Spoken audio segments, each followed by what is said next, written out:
রাস্তায় যাওয়ার পরে দেখেন চৌরাস্তার মোড়ে একটা যুবক, মুখের মধ্যে সুন্দর দাড়ি, সুন্দর চেহারা, কম বয়সী মধ্যম বয়সী একটা যুবক মাটির মধ্যে সেজদায় পড়ে চোখের পানি ছেড়ে ছেড়ে কান্না করতেছে।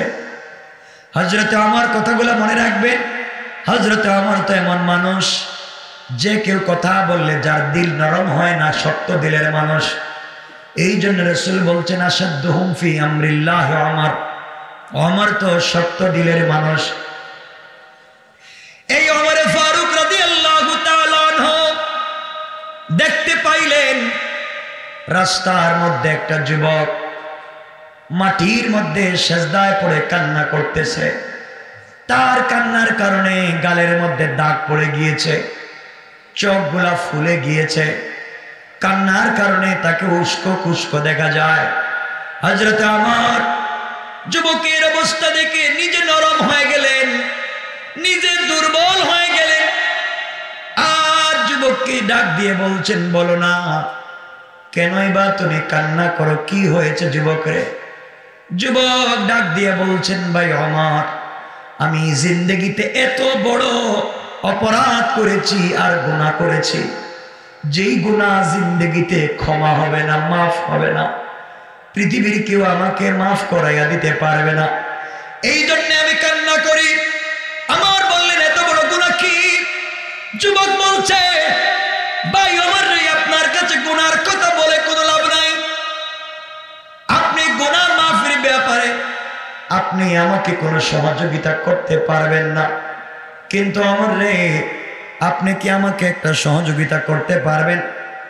সহযোগিতাটা হলো, আপনি কি আমাকে রাসূল পাকের দরবারে নিয়ে যেতে পারবেন? আপনি কি আমাকে বিশ্ব নবীর দরবারে নিয়ে যেতে পারবেন? আমার বিশ্বাস, আপনি যদি নবুয়তের দরবারে, রহমতের নবীর দরবারে আমাকে নিয়ে যান, আর আমার নবী যদি আমার ব্যাপারে আল্লাহর দরবারে সুপারিশ করেন, আমার বিশ্বাস আমার আল্লাহ আমার নবীজির হাতকে ফিরাইয়া দিবেন। এখন সুবহানাল্লাহ।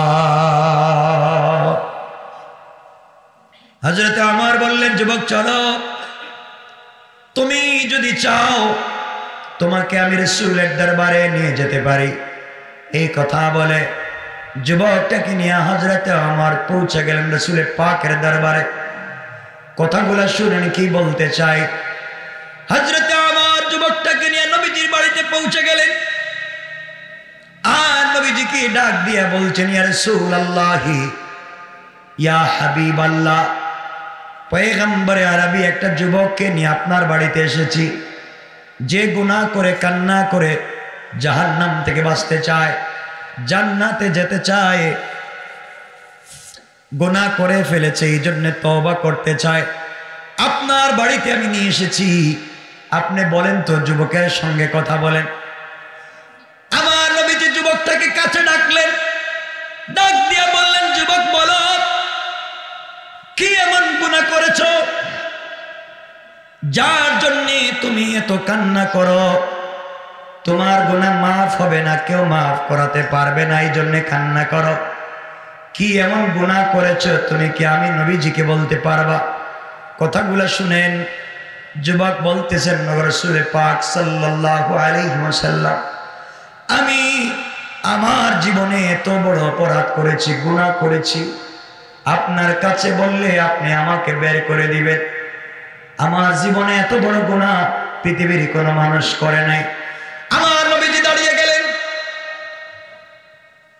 যুবকের হাত জড়িয়ে ধরলেন, আর বললেন, যুবক বলো, তোমার গুনাহ কি আল্লাহর বিশাল জমিনের চাইতে বড়? এত বড় করে আল্লাহ জমিন তৈরি করেছেন, তোমার গুনাহ কি আল্লাহর জমিনের চাইতে বড়? যুবক বলতেছেন, পয়গম্বরে আরবি, আমি এত বড় গুনাহ করে ফেলেছি, আমার মন বলছে আমার গুনাহ আরো বড়। নবীজি বললেন, যুবক জবাব দাও, তোমার গুনাহ কি আল্লাহর আসমানের চাইতে বড়? আল্লামা জারুল্লাহ জামাখশরী তাফসীরে কাশফে লিখেন, তারিখে ইবনে জারীর তাবারিতে লিখে, যুবক বলতেছে, কাঁদতেছে আর কাঁদতেছে, পয়গম্বরে আরবি আমার মন বলতেছে আমার গুনাহ আল্লাহর আসমানের চাইতে বড়। এবার নবীজি বললেন, যুবক রে, তোমার গুনাহ কি আল্লাহর আসমান জমিন একত্রিত করলে যত বড় হয়ে যায় তার চাইতেও কি তোমার গুনাহ বড়? যুবক বলতেছেন, পয়গম্বরে আরবি আমার মন বলছে আমার গুনাহ আরো বড়। এবার নবীজি বললেন, যুবক তুমি জবাব দাও, তোমার গুনাহ কি আল্লাহর সাতটা জাহান্নামের চাইতে বড়?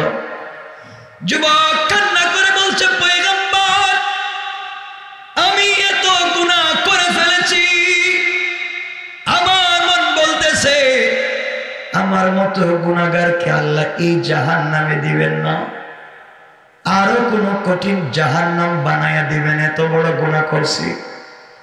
নবীজি বললেন, যুবক বলো তোমার গুনাহ কি? ওয়ালাদাইনা মাজিদ, জান্নাতে একটা মাঠ আছে যার নাম মাজিদ, যেখানে জিবরিল আমিন 70 বছর তার পাখা দিয়ে টানলেন, কুল কিনারা পাইলেন না। পৃথিবী থেকে হাজার হাজার কোটি কোটি গুণ বড় একটা মাঠ। যুবক বলো না তোমার গুনাহ কি তার চাইতে বড়? যুবক বলছে, পয়গম্বরে আরবি আমার গুনাহ আরো বড়। এবার নবীজি বললেন, যুবক জবাব দাও, তোমার গুনাহ কি আল্লাহর 8টা জান্নাতের চাইতে বড়? যুবক কাঁদতেছে আর বলতেছে, পয়গম্বরে আরবি আমার মন বলছে আমার গুনাহ আরো বড়, আমার ভয় হচ্ছে আল্লাহ আমাকে জান্নাতে দিবেন না। নবীজি বলছেন, যুবক জবাব দাও, তোমার গুনাহ কি আরশ কুরসির লৌহ কলমের চাইতে বড়? পয়গম্বরে আরবি আমার গুনাহ তো আরো বড়। আমার বন্ধুগণ, তারিখে ইবনে জারির তাবারিতে লিখে এক পর্যায়ে পয়গম্বরে আরবি চোখের পানি ছেড়ে দিলেন। যুবকটাকে ডাক দিয়া বলছেন, আশ্চর্য, তুমি বলো জান্নাত জাহান্নাম আসমান জমিন আরশ কুরসি লৌহ কলম আল্লাহ যা কিছু সৃষ্টি করেছে সব যদি একত্রিত করে দেওয়া হয় যত বড় হবে। ও গোলাম, তোমার গুনাহ কি আরো বড়? গোলাম কাঁদতেছে, সিজদায় পড়ে আর বলতেছে, পয়গম্বরে আরবি আপনি যা বলেন না কেন আমার গুনাহ আরো বড়, আমি আরো বড় অপরাধ করে ফেলেছি। এবার নবীজি বললেন, যুবক বলো। ও যুবক, তাহলে তুমি হাল আশরাকতা বিল্লাহ, নিশ্চয় তুমি আল্লাহর সঙ্গে কাউকে শরীক করেছ, কারণ শিরকের চাইতে বড় গুনাহ পৃথিবীতে নাই। তুমি বলো কাউকে শরীক করেছ কিনা? যুবক বলতেছেন, পয়গম্বরে আরবি না না, আমি তো কাউকে আল্লাহর সঙ্গে শরীক করি নাই। এবার নবীজি বললেন, যুবক জবাব দাও, হাল কাতালতান নাফসা, তুমি কি অন্যায়ভাবে কোন মানুষকে হত্যা করেছো? যুবক বলতেছেন, পয়গম্বর না, অন্যায়ভাবে কাউকে মারি নাই, আল্লাহর সঙ্গে কাউকে শরীকও করি নাই। নবীজি বললেন, তাহলে এত বড় গুনাহ কি আমার জানা নাই? নবীজি বললেন, বলো না তোমার গুনাহটা কি আমি শুনি। যুবক কাঁপতেছে দাঁড়ায়া দাঁড়ায়া, বলতেছে, ইয়া রাসূলুল্লাহ, ইয়া হাবিবাল্লাহ, আমার গুনাহ হলো আমি হলাম এই মদিনার সবথেকে বড় কাফন চোরা। কিসুর বলেন না, অসুবিধা হচ্ছে? আমি কি রেখে দেব? কিসুর? আল্লাহর নবী এবার মুস্কি হাসলেন আর ডাক দিয়া বললেন, যুবক কাফন চুরি করেছো, কি হয়েছে? ওইটা কবিরা গুনাহ করেছো, আল্লাহর কাছে ক্ষমা চাইলে আল্লাহ ক্ষমা করে দিবেন। এটাকে এত বড় করে দেখবার কি ব্যাপার বলো তো? যুবক বলতেছেন, পয়গম্বরে আরবি আমি তো আমার গুনার কথা কমপ্লিট বলি নাই, আমার গুনাহ তো আরো বাকি আছে, আমি শুরু করতে চাই। নবীজি বললেন, তাহলে বলো তো তোমার গুনার কি? এবার যুবক বলতেছেন, পয়গম্বরে আরবি আমি হলাম এই মদিনার সবথেকে বড় কাফন চোরা।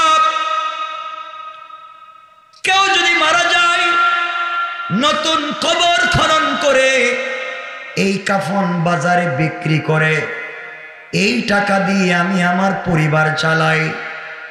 দীর্ঘদিন থেকে এই ব্যবসা আমি করে আসছি। অনেক দিন হয়ে গিয়েছে, এলাকায় যদি কেউ মারা যায় রাত্রবেলা তার কবর খনন করে কাফনের কাপড় চুরি করে বাজারে বিক্রি করি।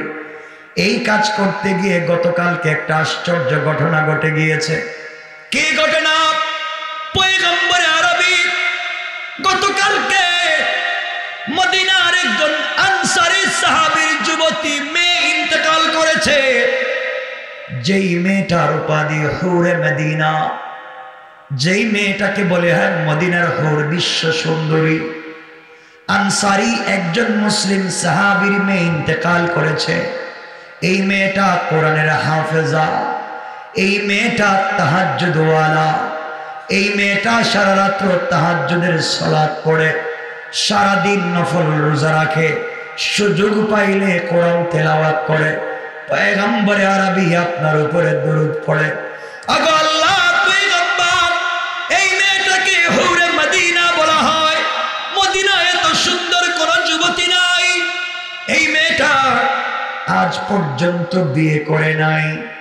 মেয়েটাকে পৃথিবীর কোন পুরুষ মানুষ আজ পর্যন্ত দেখে নাই। কত মানুষ বিয়ের প্রস্তাব দিয়েছে, বিয়ে করতে পারে নাই। একটা নজর এই মেয়েটাকে কেউ দেখে নাই। এই মেয়েটা হঠাৎ করে গতকালকে ইন্তেকাল করেছে। যেই মেয়েটাকে দেখবার জন্য মদিনার কত ছেলেরা টাকা নিয়ে বিয়ের প্রস্তাব দিয়ে লাইন ধরে থাকে, পয়গম্বরে আরবি কেউ সুযোগ পায় না। ওগো আল্লাহর পয়গম্বর, এক পর্যায়ে মেয়েটা গতকালকে ইন্তেকাল করবার পরে আমার বন্ধুগণ রিসেন্টলি আল্লামা জুলফিকার নকশবন্দি ওনার খুতুবাতে জুলফিকারে লম্বা করে বিষয় বলেছেন, দীর্ঘ লম্বা চওড়া বলেছেন, সংক্ষেপ করে বলে আমার ভাইরা, এক পর্যায়ে যুবক বলতেছে পয়গম্বরে আরবি ওই মেয়েটা গতকালকে ইন্তেকাল করেছে। ইন্তেকাল করবার পরে তার আত্মীয় স্বজন মিলে তাকে গোসল করাইয়া, কাফন পরাইয়া, জানাজার নামাজ পড়াইয়া কবরের ভিতরে মাদফুন করে দিয়েছে, কবরে রেখে দিয়েছে। সারাত্র যখন গভীর হয়ে গিয়েছিল, আমি আমার চিরাচরিত নিয়ম অনুযায়ী কাফন চুরি করবার জন্য গুরুস্থানে পৌঁছে যাই। পয়গম্বর আরবি গুরুস্থানে যাওয়ার পরে আমি যখন কবর খনন করা শুরু করি, কবর খনন করতে করতে কবরে ঢুকে যাই। কবরের ভিতরে প্রবেশ করে 5টা কাফনের কাপড় চুরি করি। 5টা কাফনের কাপড় চুরি করে আমি যখন কবর থেকে বের হয়ে যাই, এমন সময়ে শয়তান আমাকে কুমন্ত্রণা দিতে লাগলো, শয়তান আমাকে ওয়াসওয়াসা দিতে লাগলো, শয়তান আমাকে ভুল বোঝাতে লাগলো। পয়গম্বরে আরবি আমি শুনি কে যেন আমাকে বলে, যুবক তোর মতো আহাম্মক পৃথিবীতে আর নাই, তোর মতো বেউকুফ পৃথিবীতে আর নাই। যুবক রে, তোর ভিতরে কি যৌবনের চাহিদা নাই? তোর ভিতরে কি শারীরিক চাহিদা মেটাবার শক্তি নাই? ও যুবক, তোমার মতো আহাম্মক পৃথিবীতে আর দেখি নাই। যে মেয়েটাকে একটা নজর দেখবার জন্যে মদিনার পুরুষেরা লাইন ধরে দাঁড়িয়ে থাকে, যে মেয়েটার উপাধি হুরে মদিনা, এই মেয়েটাকে কত মানুষ দেখতে চাইলো, পৃথিবীর কোনো পুরুষ স্পর্শ করতে পারল না। যুবক রে, তুমি এই মেয়েটাকে কবরের ভিতরে উলঙ্গ করে ফেলে দিয়ে চলে যাও। আর যুবক, তোমার ভিতরে কি যৌবনের চাহিদা নাই? তোমার ভিতরে কি শারীরিক চাহিদা মেটাবার শক্তি নাই? তুমি যদি কবরের ভিতরে এই মেয়ের সঙ্গে এই মুহূর্তে জেনা করো, তুমি তো বিশ্ব সুন্দরী মেয়ের সঙ্গে মেলামেশা করতে পারলে, তোমাকে কেউ বাধা দিবে না, কেউ বাধা দিবে না। মদিনার কোনো মানুষ দেখে নাই, এই জন্যে মদিনার মানুষও বাধা দিবে না। মেয়েটার পরিবারের কেউ দেখে নাই, পরিবারের কেউ বাধা দিবে না। মেয়েটাও মৃত, মেয়েটাও তোমাকে বাধা দিতে পারবে না। এই সুযোগে তুমি বিশ্ব সুন্দরী মেয়ের সঙ্গে মেলামেশা করতে পারলে, যুবকরে এই সুযোগ তো হাতছাড়া করা যায় না। পয়গম্বরে আরবি বারবার এভাবে কুমন্ত্রণা দিতেছে, বারবার এভাবে হাতের টর্চ দিয়া, আমার হাতের লাইট দিয়া, আমার হাতের আলো দিয়া আমি কবরের ভিতরে আলো লাগাইয়া দিলাম। কবরের ভিতরে আলো লাগাইয়া দেখি সত্যি তো এই মেয়ের মতো বিশ্ব সুন্দরী পৃথিবীতে আর নাই। সত্যি তো এই মেয়ের মতো সুন্দর মানুষ মনে হয় পৃথিবীতে আল্লাহ বানায় নাই। পয়গম্বরে আরবি এক পর্যায়ে শয়তানের ধোঁকায় পড়ে আমি জিনা করলাম। পড়েন জোরে আওয়াজ করে নাউজুবিল্লাহ, আর জোরে পড়েন নাউজুবিল্লাহ। পয়গম্বরে আরবি এক পর্যায়ে কবরের ভিতরে জিনা করলাম। জিনা করবার পরে যৌবনের চাহিদা মিটায়া 5টা কাফনের কাপড় চুরি করে যখন কবর থেকে বের হয়ে যায়, নির্ঘাত আমি শুনতেছি ওই মেয়ে যেন জিন্দা হয়ে কথা বলতেছে। আমি শুনি আমার কানের আওয়াজে, আমি শুনি আমার কানের পর্দায় আওয়াজ এসেছে, এই মেয়ে যেন জিন্দা হয়ে কথা বলে, ডাক দিয়া বলছে, ইয়া আইয়ুহাল ইনসান মা গাররাকা বিরাব্বিকাল কারীম। এই মানুষ কে তোকে ধোঁকা দিয়েছে আমার মতো মহান রব থেকে? অথচ আল্লাহ বলছেন আল্লাযী খালাকাকা, আল্লাহই তোমাকে তৈরি করেছেন। ও যুবক, তুমি কেমনে আমার সঙ্গে জিনা করলে? তুমি তো সত্যি বেওকুফ, তুমি তো নিমক হারাম। কেমনে অন্যায় করলে? সারা জীবন নিজের সতীত্বের হেফাজত করেছি, পৃথিবীর কোন মানুষ আমাকে স্পর্শ করা দূরের কথা, একটা বার চোখ দিয়ে আমাকে দেখতেও পায় নাই। যুবক রে, তুমি কেমনে জিনা করলে? তুমি কেমনে আমার চরিত্রটা নষ্ট করে দিলে? সারা জিন্দগি চরিত্রের হেফাজত করলাম। ও যুবক, সারা জিন্দগি নিজের চরিত্রের হেফাজত করেছি, কবরে এসে রাখতে পারলাম না। দুনিয়ার মানুষ আমাকে দেখে নাই, তুমি আমার চরিত্র নষ্ট করেছো। আমি কোরআনের হাফেজা, আমি তাহাজ্জুদওয়ালা, তুমি কেমনে অন্যায়টা করলে? ও যুবক, মদিনার কোন মানুষ দেখে নাই, আমার মা বাবা দেখে নাই, আমি তোমাকে বাধা দিতে পারলাম না, কারণ আমি মৃত, এই জন্য বাধা দিতে পারলাম না। যুবকরে, এই মুহূর্তে আমি মাজলুম, তুমি জালেম। আল্লাহর আদালতে আল্লাহ বলছেন, ওয়াত্তাকু ইয়াওমান তুরজাউনা ফীহি ইলাল্লাহ সুম্মা তুওয়াফা কুল্লু নাফসিন মা কাসাবাত ওয়া হুম লা ইউজলামুন। আল্লাহ বলেছেন, গোলাম, দুনিয়ার জমিনে যত অপরাধ করো না কেন, যাই করো না কেন, আমি আল্লাহর কাছে ফিরে আসা লাগবে। গোলাম, আমি কিন্তু হিসাব নিব, কোনো জুলুম করব না। ও গোলাম, তুমি আল্লাহর আদালতে দাঁড়াতে হবে। আমি মাজলুম, তুমি জালেম, তুমি জালেমের বিরুদ্ধে আল্লাহর আদালতে মামলা দায়ের করব।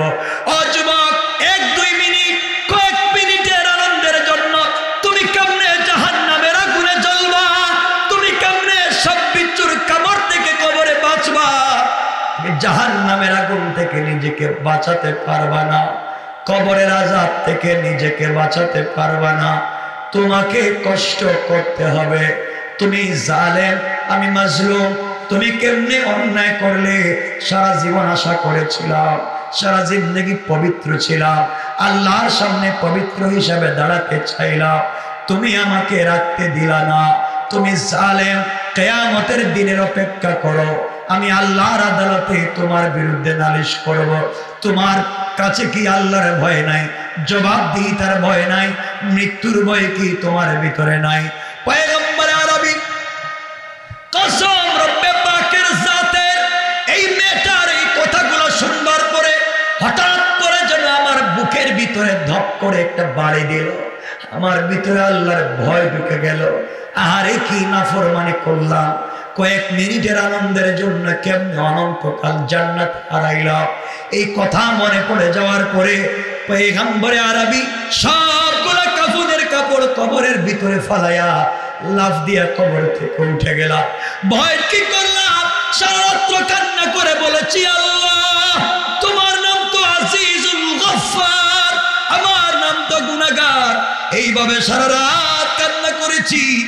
কাঁদতে কাঁদতে ফজরের সালাতের পরে চৌরাস্তার মোড়ে আমি কাঁদতেছি। সাহাবী ওমরের সঙ্গে আমার দেখা।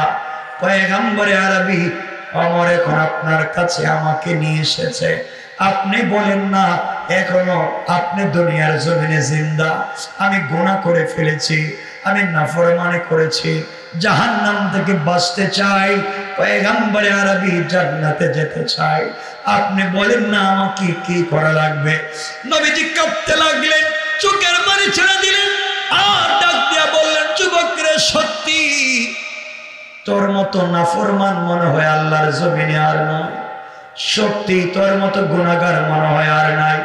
একদিকে জিনা করলে, অপর দিকে কোরআনের হাফেজার সঙ্গে জিনা করলে, আবার তাহাজ্জুদ ওয়ালার সঙ্গে জিনা করলে, রোজা ওয়ালার সঙ্গে জিনা করলে, কোরআন ওয়ালার সঙ্গে জিনা করলে, একজন আনসারী মুসলিম মেয়ের সাথে জিনা করলে, একজন সতী ভদ্র মেয়ের সাথে জিনা করলে, আবার তুই কবরের ভিতরে জিনা করলে, আবার মৃত মানুষের সঙ্গে জিনা করলে, এতগুলা গুনাহ করে যুবক রে তুমি কেমনে আমার বাড়িতে আসছো? তুমি আমার বাড়িতে এতক্ষণ পর্যন্ত কেমনে দাঁড়ায় আছো?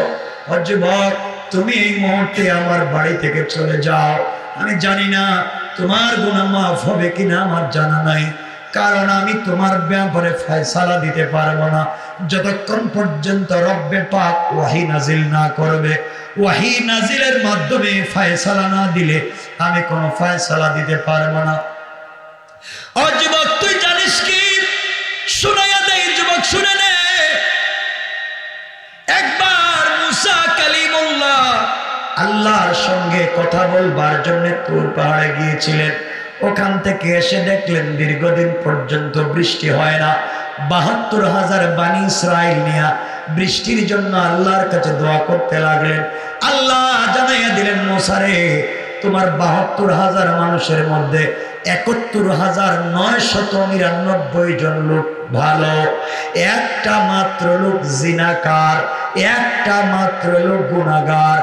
একটা লোকের কারণে আল্লাহ সবার দোয়াকে বন্ধ করে দিলেন, ৭২,০০০ মানুষের দোয়া কবুল করলেন না। যুবকরে, মুসার মতো পয়গম্বরের দোয়াকে আল্লাহ বন্ধ করে বলছেন, মুসা, যে এলাকায় জিনা হয় সে এলাকায় দোয়া কবুল হয় না। এই যুবকের কারণে আমি দোয়া কবুল করতে পারবো না। ও যুবক, ৭২,০০০ মানুষের দোয়াকে একজন জিনাকারের কারণে যে আল্লাহ থামাইয়া দিলেন। আর তুমি এত বড় গুনাহ করে আমার বাড়িতে এসেছো। আমার মন বলতেছে না জানে কোন সময় কোন আযাব নেমে আসে, সব ধ্বংস হয়ে যায়। যুবক, তুমি চলে যাও, তোমার ব্যাপারে আমি জানি না, আল্লাহ ওয়াহি দিয়ে ফয়সালা দিলে কিছু বলতে পারবো। যুবক আমার নবীর বাড়ি থেকে যখন বের হয়ে যায়, চিৎকার করে পাগলের মতো কান্না করে বলছে, আল্লাহ, মুনিব, আমার তো আর দুনিয়ায় যাওয়ার জায়গা নাই, রহমতের নবীও আমাকে বের করে দিয়েছে, আমি এখন কোথায় যাব? বাড়িতে গেলে কেউ আমাকে জায়গা দিবে না। আমার মন বলতেছে মদিনার মাটিও হয়তো আমাকে জায়গা দিবে না। রব, আমি গুনাহ করে ফেলেছি, আমাকে তুমি ছাড়া কেউ মাফ করবে না। ঘুরে ঘুরে দেখেছি কেউ আমাকে জায়গা দেয় না। রব, তুমি আমাকে ক্ষমা করে দাও।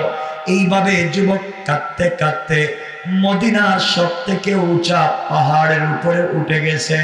পাহাড়ের উপরে উঠে রাত দিন ২৪ ঘন্টা সেজদায় পড়ে শুধু কান্দে আর বলছে, আল্লাহ, ভুল তো করে ফেলেছি, হায়াতে জিন্দেগি তো এখনো বাকি আছে। তুমি তো ফেরাউনের দোয়াকে রাত্রে কবুল করছো, যেই ফেরাউন দিনে তোমার নাফরমানি করছে।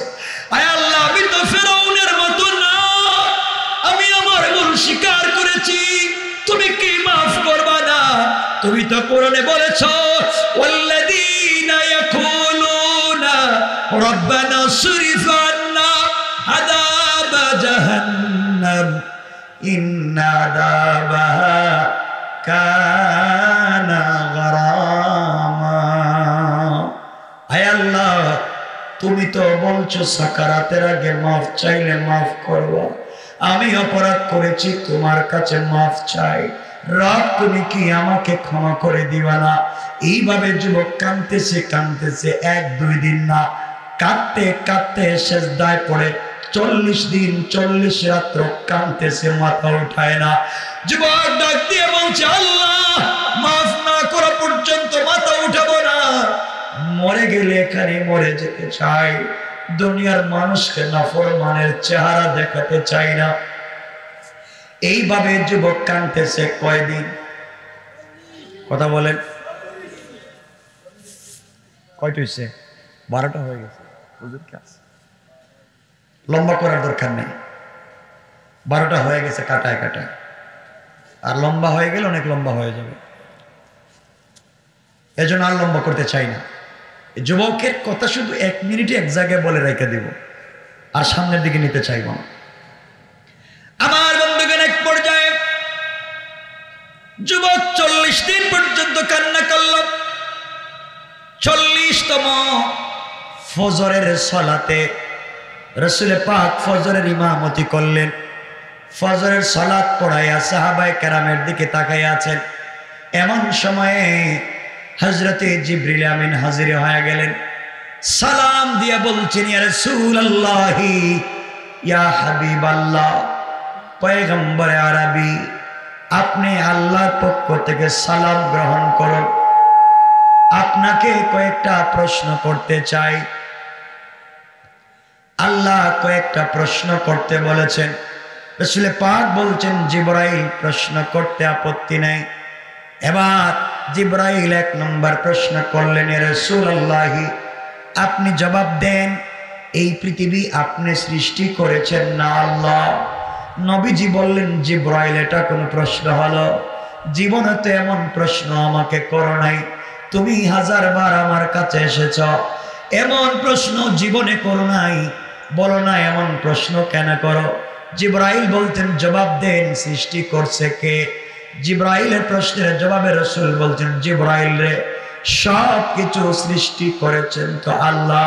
জিবরাইল দ্বিতীয় প্রশ্ন করলেন, বলেন, এই দুনিয়ার মানুষের হায়াত মৌতের মালিক আপনি না আল্লাহ?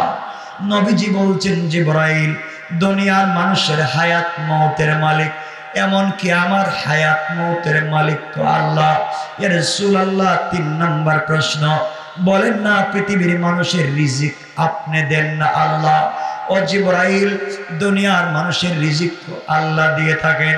পয়গম্বরে আরবি 4 নম্বর প্রশ্ন, কোন মানুষ যদি গুনাহ করে ফেলে, ক্ষমা কি আপনি করবেন না আল্লাহ? নবীজি কাঁদতেছেন আর বলতেছেন, জিবরাইল, এই 4 প্রশ্ন আমাকে আজ অবধি জীবনে করলা না, হঠাৎ করে এমন নির্মম প্রশ্ন 4টা করলা, কোন মানুষ যদি গুনাহ করে আল্লাহ মাফ করবেন? এবার জিবরাইল বলছেন, পয়গম্বর আরবি, আপনি সঠিক উত্তর দিয়েছেন।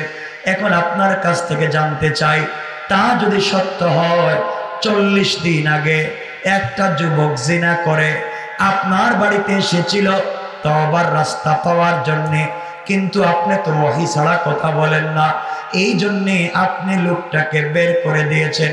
পয়গম্বর আরবি, আমার আল্লাহ জানাইয়া দিয়েছে, গুনার কারণে কোন বাবা তার সন্তানকে ঘর থেকে বের করে দিতে পারে, গুনার কারণে কোন গ্রামের মানুষ গুনাহগারকে গ্রাম ছাড়া করে দিতে পারে, গুনার কারণে কোন মানুষকে দেশ থেকে বের করে দিতে পারে, গুনার কারণে কোন ছাত্রকে টিচার বের করে দিতে পারে, গুনার কারণে কোন পীর তার মুরিদকে বের করে দিতে পারে, গুনার কারণে কোন উম্মতকে তার নবী বের করে দিতে পারে।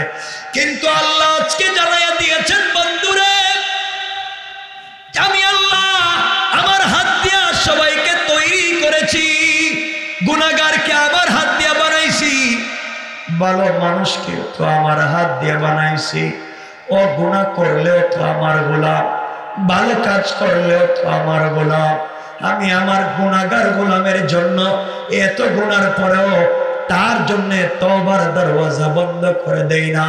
পয়গম্বর আরবি আল্লাহ বলেছে, এই যুবক 40 দিন পর্যন্ত আল্লাহর কাছে এমন তওবা করেছে, এমন ভাবে কান্নাকাটি করেছে, আল্লাহ তার তওবার উপরে সন্তুষ্ট হইয়া তার গোটা জিন্দেগির গুনাহগুলোকে মাফ করে দিয়া আমার আল্লাহ তাকে জান্নাতি বলে ফয়সালা করে দিয়েছে। পয়গম্বর আরবি শুধু তা না, এই লোকটা 40 দিন পর্যন্ত দীর্ঘ যে তওবা করেছে, আল্লাহ তার তওবার উপরে এতটুকু সন্তুষ্ট হয়েছেন। ও পয়গম্বর, তার তওবা যদি মদিনার 70 জন লিস্টেড রেজিস্টারিকৃত জাহান্নামীদের মধ্যে বন্টন করে দেওয়া হয়, আল্লাহ তার তওবার কারণে আরো রেজিস্টারিকৃত 70 জন জাহান্নামীকে মাফ করে দিতে পারবেন।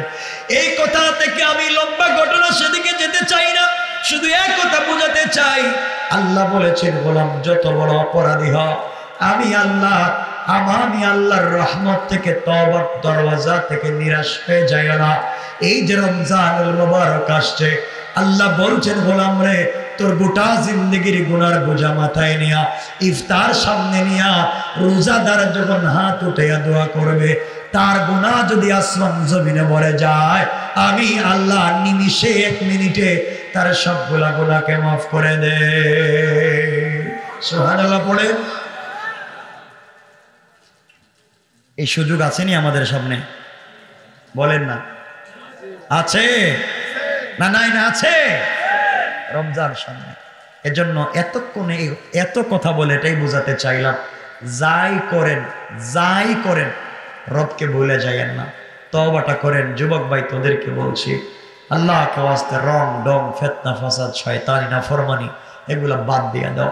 কারণ জোয়ান যদি তার জোয়ানিতে একটা সেজদা তাহাজ্জুদি আল্লাহকে দেয়, তাইলে বৃদ্ধ বয়সে 1000 সেজদার চাইতেও দামি হয়ে যায়। এই জন্য জওয়ানিকে কাজে লাগাও। আল্লাহ আমাদের সবাইকে কবুল করুক। সবাই বলেন আমিন। আমার জন্য দোয়া চাই, আপনাদের জন্য দোয়া চাই।